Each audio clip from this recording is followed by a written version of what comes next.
moradores de Itajaí já estão com um novo horário de atendimento em repartições públicas aqui do município. Quem tem mais detalhes é o repórter Melqui Nascimento. Luciana, a partir desta segunda-feira, as repartições públicas municipais passam a atender a população a partir da 1h da tarde até as 7 horas da noite. A jornada especial de trabalho, como é chamada, é estabelecida por lei municipal e também já ocorre em diversos municípios do estado de Santa Catarina. Ficam de fora deste horário apenas a Secretaria de Obras, também a Secretaria Municipal de Educação, a Guarda Patrimonial e agente de trânsito. Mais informações junto à Secretaria de Planejamento, Orçamento e Gestão no 3341-6252. 3341-6252. Voltamos aos estúdios do MCA Notícias. Obrigada pelas informações, Melqui. Então, o horário de atendimento da Prefeitura agora é da 1h da tarde até as 7 horas da noite. E agora chegou o momento do nosso quadro Dicas do Consultor.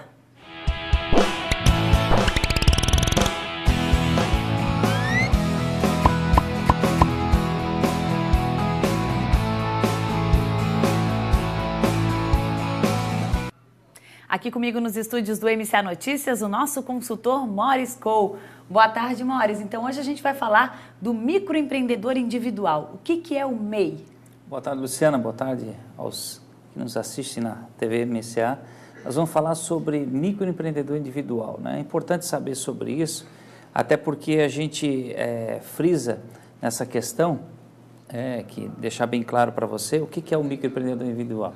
É um empreendedor, né, que tem a obtenção de um CNPJ, ele pode, de certa forma, ter vários benefícios considerados, seja ele previdenciário, nós vamos discutir isso no final, tá? Questão de alguns benefícios, mas eu quero deixar bem claro que o empreendedor, né, o individual, o microempreendedor individual, ele veio para a questão aquela pessoa que fazia o serviço autônomo, ou fazia um bico, ou prestava um serviço, ou aquela pessoa que quer realmente iniciar um negócio e dar um startup depois, posteriormente. Então, são várias opções, né, que claro, nós temos um empreendedor individual, temos optando pelo simples, existem outras formas, classificações empresariais, mas o empreendedor individual, ele realmente tem se destacado da forma como é que ele tem crescido e desenvolvido no Brasil e dando oportunidade, principalmente para as pessoas se formalizarem.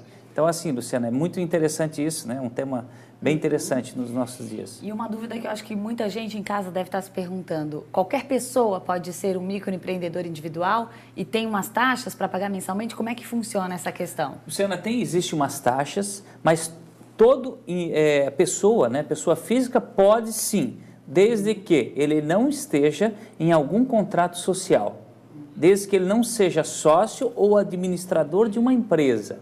A pessoa disse assim, mas eu tenho de repente uma dificuldade, eu tenho aqui o meu problema no meu CPF, eu tenho restrição, eu tenho problema de crédito. Não te impede de você ter. O único impedimento é realmente que você não esteja em algum contrato social, seja ele de forma cotista com 1%, ou seja ele com 99% como administrador. Você tem que estar sem participação em sociedades.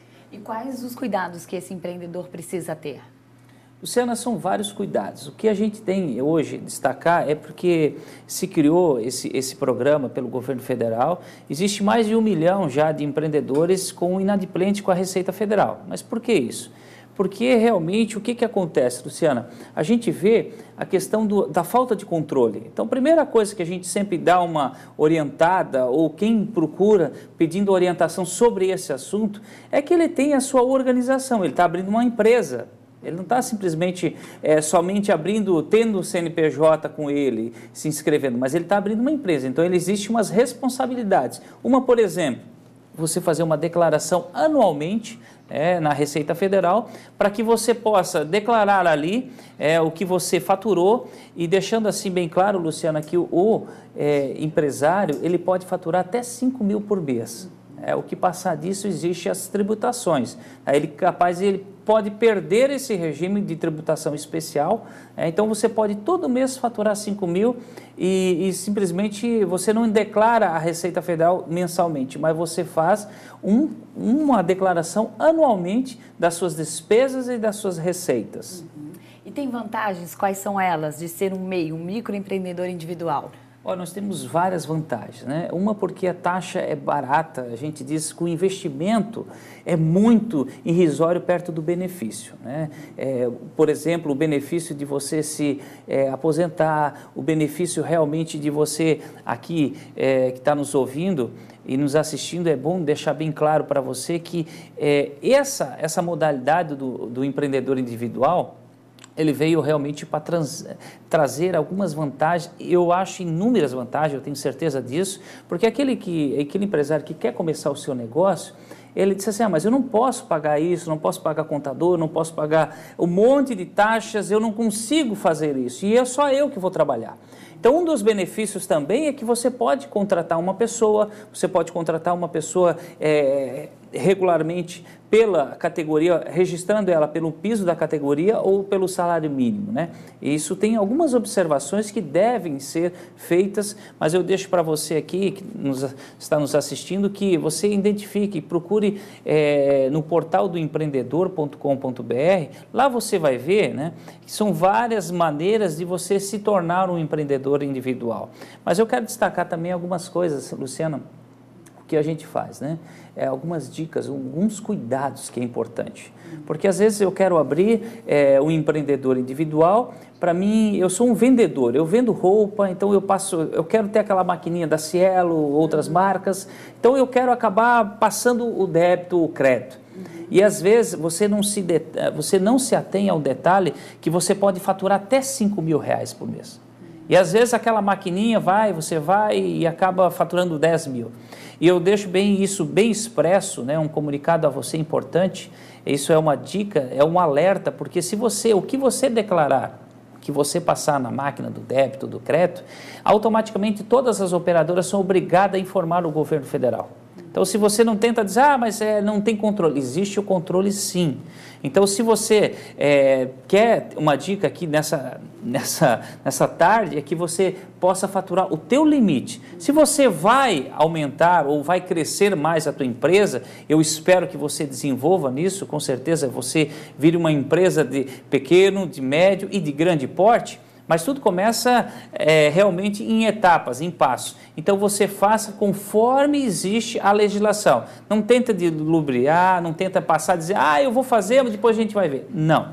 Procure esses detalhes, né? Entendi. Voltando a falar um pouquinho dos benefícios, porque você preparou um quadro, né, com alguns benefícios, acho que é importante para frisar bastante para o nosso telespectador, Maurício. Vamos acompanhar ali, então, no quadro que a gente preparou.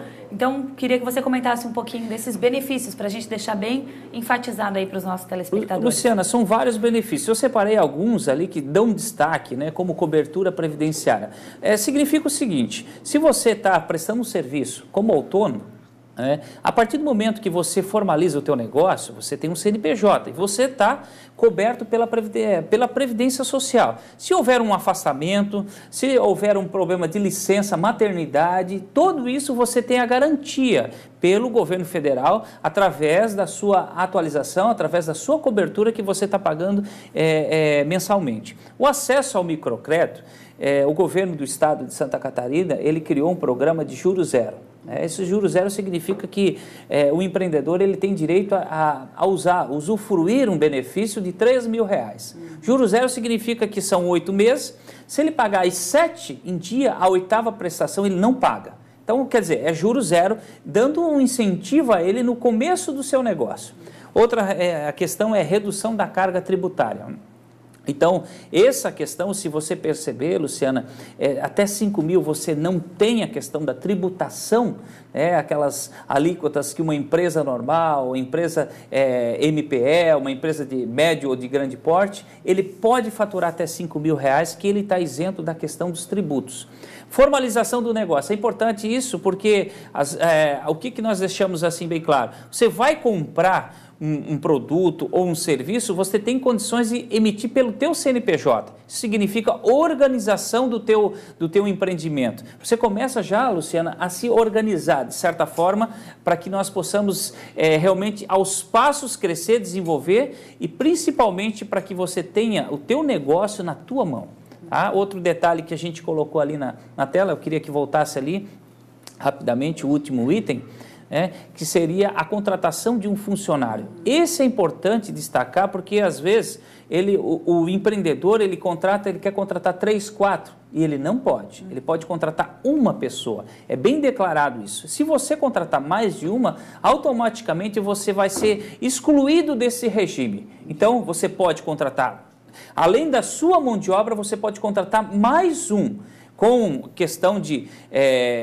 lembrando da questão do salário, eu quero dar R$2.000 para o funcionário. Você não pode. É um salário mínimo ou piso da categoria. Então, são detalhes simples, né? Que é uma pegadinha. Se você não se ater a esses detalhes, ele se torna uma pegadinha que você pode ser excluído por um simples detalhe seu, de um erro, né? Normal, né? Então, realmente importante essas dicas, Maurício. E aí, claro, quem ficou com dúvida ou tem sugestões aí para um próximo quadro, tem o e-mail do Dicas do Consultor aqui da TV MCA. A gente deixa sempre o canal bem aberto para você que está nos assistindo, para que você mande a sugestão ou tire dúvidas, porque o objetivo a gente sempre fala, todo quadro a gente fala que é realmente tentar ver se a gente consegue, né? E o objetivo é conseguir melhorar a nossa gestão, seja de carreira ou seja para o seu empreendimento. Então, Dicas do Consultor, ele realmente tem várias formas de contribuir, seja para o negócio ou seja para a carreira. Legal. Maurício, muito obrigada pela sua participação mais uma vez aqui com a gente, com as Dicas do Consultor, que com certeza ajuda aí muita gente a desenvolver o seu negócio e a crescer, né? Acrescentar aí na sua carreira profissional. Obrigada, Maurício. Eu quero também, não quero terminar, eu quero agradecer pela Luciana, né, a vida dela. Hoje realmente completa-se o aniversário, né? Quero desejar sucesso. Obrigada, e parabéns para você, né? Não estava nada no script, como diz. Tudo no improviso, uma surpresa. Uma surpresa, e para nós, né, da equipe MCA, para nós é um privilégio também ter você como profissional e guerreira, né? Desejo também sorte, sucesso e que Deus te abençoe muito nos seus futuros empreendimentos, na sua carreira e na sua família. Muito obrigada, Maurício. Obrigada mesmo pelo carinho, obrigada pelo carinho de toda a equipe da TV MCA. Obrigada. E agora nós vamos saber como ficam o tempo e as temperaturas para as próximas horas no estado. A massa de ar seco e frio deixa o tempo estável em Santa Catarina nesta terça-feira.